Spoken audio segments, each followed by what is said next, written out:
Hey, welcome back to the Six Figure Mastermind. Today we're going to talk about customer satisfaction survey best practices, what to do and what not to do. Stay tuned.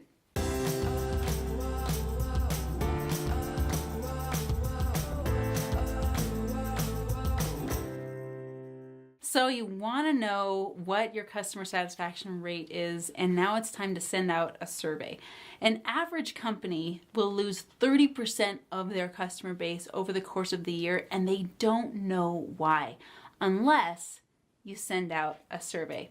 Customer satisfaction surveys or customer sat surveys are one of the best ways to find out what's going on in your business. Great surveys will create better business decisions for you, which will in turn create a much higher profit for your business, short-term and long-term.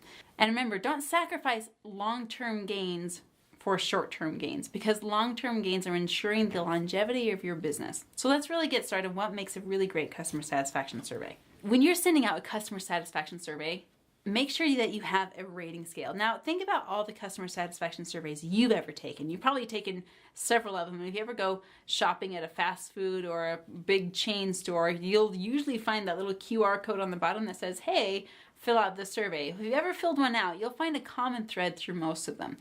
A common detail that you're wanting to include in any customer satisfaction survey that you do is a rating scale. And now a rating scale is a 1 to 5 or a 1 to 10 scale that people can fill in the little box like the bubble sheets back in high school, right?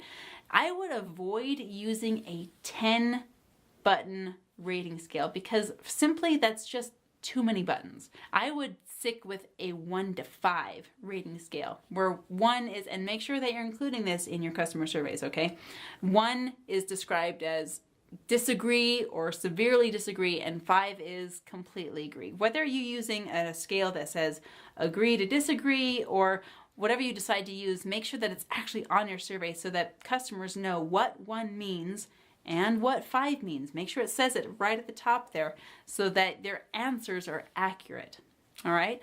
So use a rating scale and use it for as many questions as you possibly can. Now, when it comes down to your actual questions on your survey, make sure that they're short. You might get skewed answers if your questions drag on for too long. So if you're asking, for example, what was your experience like at this restaurant?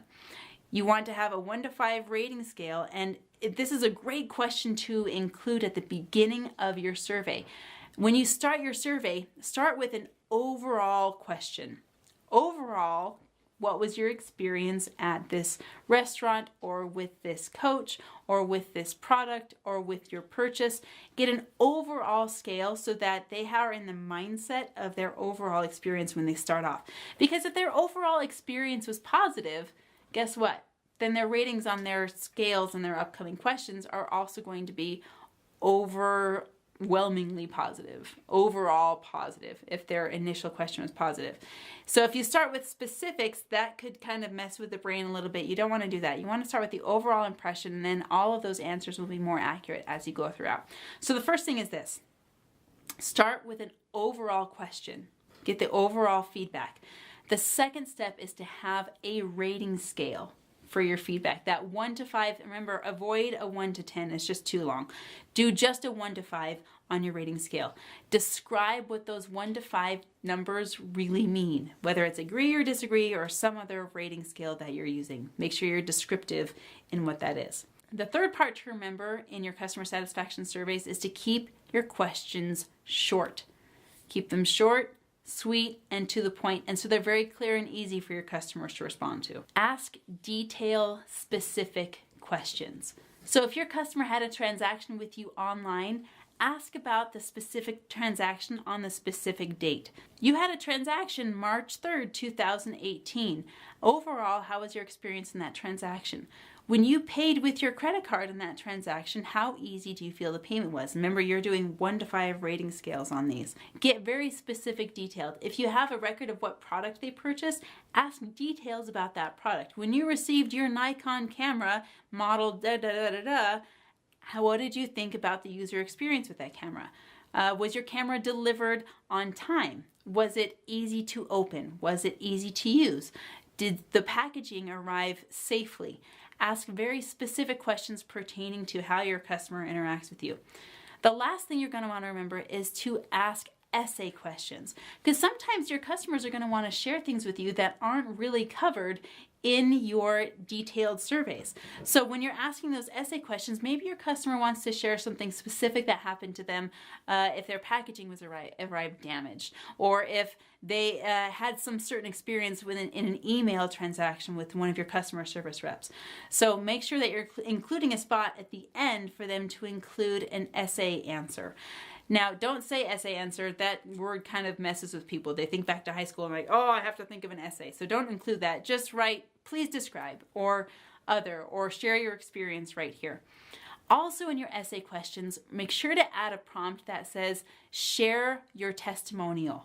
This is a bonus feature that a lot of people don't include in their customer satisfaction surveys. Invite them to share a testimonial. Not only will that obviously gather testimonials for you, but it'll get your customer thinking in the mindset of what they did like about your business, so they can gather that and put that in your customer satisfaction surveys. So if you include all of those formats, include your rating scale, make sure your questions are short and sweet and to the point. Make sure you're including essay questions, describe your rating scale. If you have all of those elements in your customer satisfaction survey, you're going to get great answers, which, remember, great answers determine great business decisions, which turns great profits. Hey, I hope you enjoyed that video. Go ahead and click the subscribe button to get daily updates. We're going to be sending videos straight to your email box. We'll see you tomorrow.